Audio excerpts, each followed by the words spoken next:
ربیع الاول کا مہینہ آتا ہے، ہم سب کے دماغ میں ایک دفعہ نبی اکرم صلی اللہ علیہ وسلم کا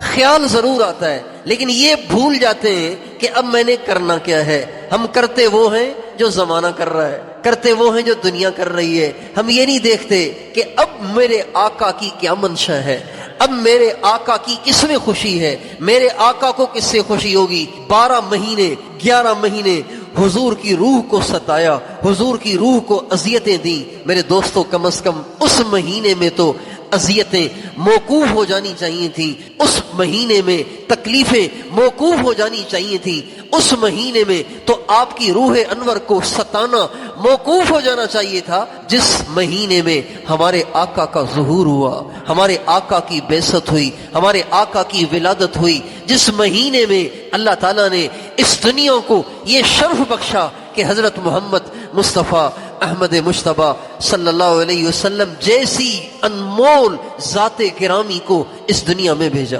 رمضان کے مہینے میں کوئی سرے عام کھا رہا ہو تو